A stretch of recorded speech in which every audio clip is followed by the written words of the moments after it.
Después de la breve introducción que les hice respecto al contexto que rodea a esta carta pastoral del apóstol Pablo a Timoteo, bien, es necesario que entendamos la naturaleza del ser humano. El ser humano es un ser trino en una perfecta unidad. Eso es un principio que nosotros no podemos ignorar, siempre debemos tenerlo presente. La Escritura nos dice en una de las cartas de Pablo a los tesalonicenses: y todo vuestro ser, espíritu, alma y cuerpo, sea guardado irreprensible hasta la venida de nuestro Señor Jesucristo. ¿Qué es lo que debe ser guardado irreprensible? El espíritu, el alma y el cuerpo. Esa es la triunidad perfecta, en esa unidad perfecta que nos enseña la Escritura, que es el ser humano, espíritu, alma y cuerpo. Ahora, la pureza es una de las características, la primordial, que debe caracterizar la esencia humana. Esa pureza se perdió en Génesis capítulo 3, nos relatan las Escrituras, cuando Eva fue seducida por la lujuria o el conocimiento o el deseo desordenado de adquirir un conocimiento semejante al del Creador. Así también Adán fue seducido y los dos, ambos, incurrieron en semejante desvarío, de lo cual nosotros hemos venido también a ser víctimas, herederos de ese pecado, de esa desviación que ellos cometieron.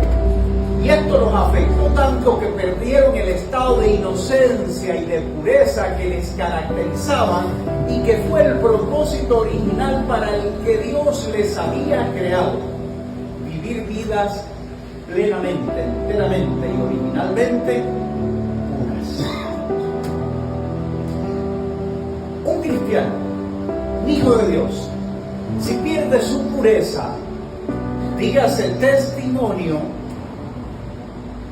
pierde la esencia de lo que es.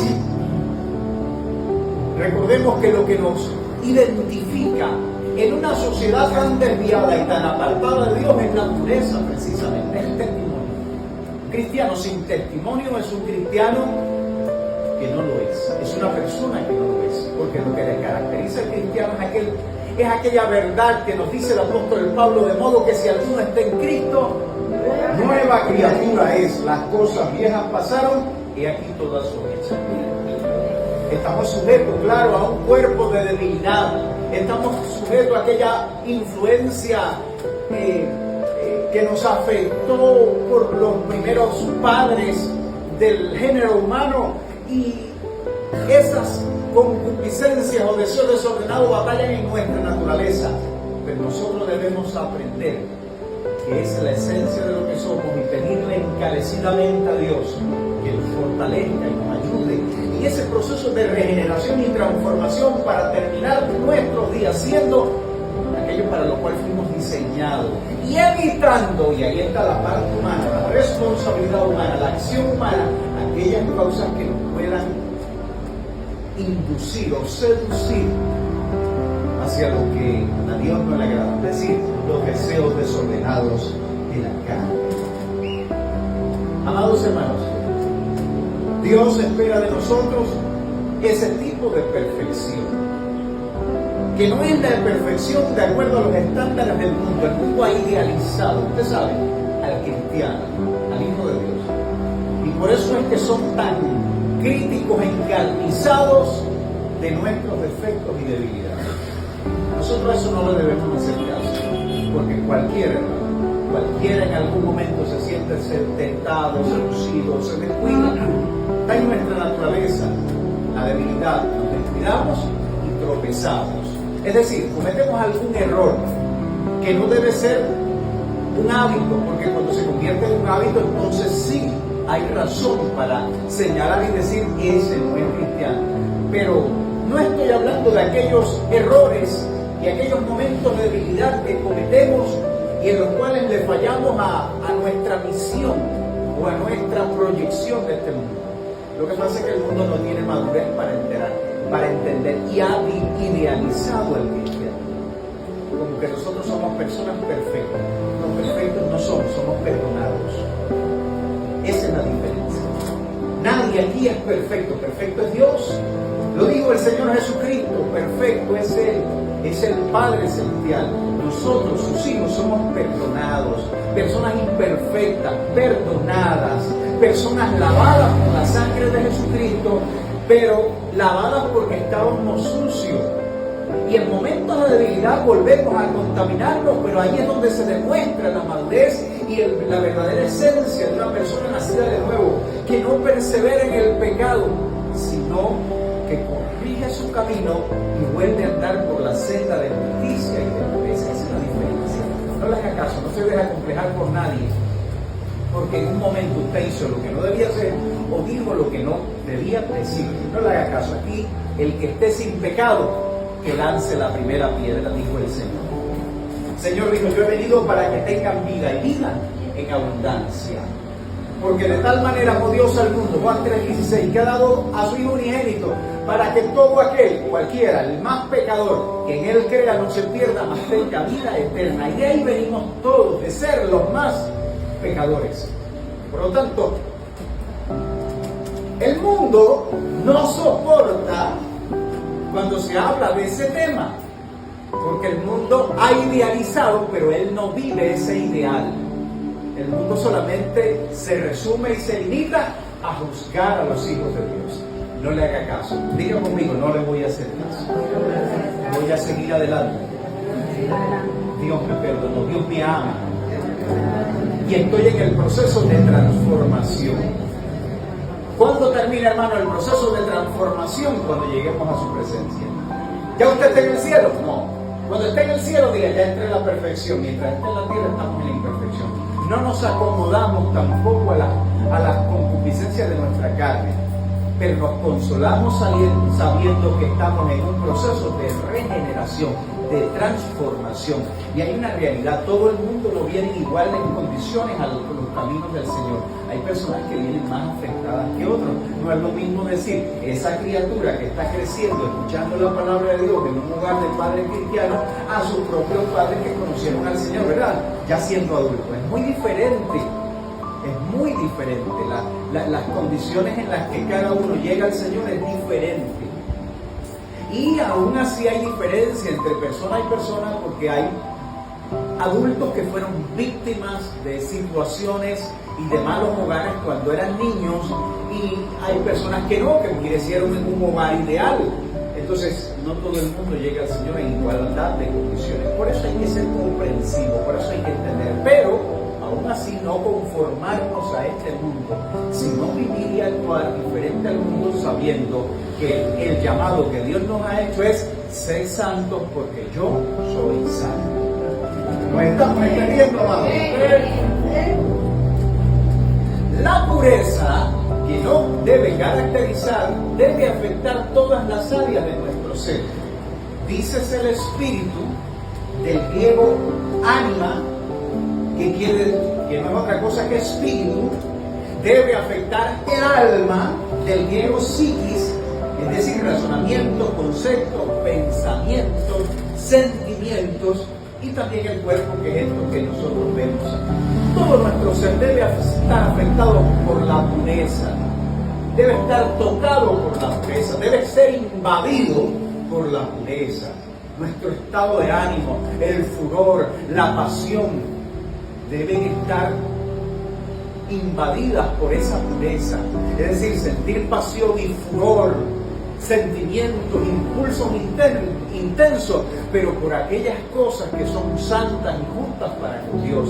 También nuestra alma, es decir, nuestros pensamientos y nuestro razonamiento, deben estar afectados, deben de estar invadidos y dominados, colonizados por la pureza. Que no estemos pensando lo que no debemos pensar, pensamientos sucios, y no, cuando digo sucio, no solamente en cuanto a sexualidad, sino en cuanto a otras personas también.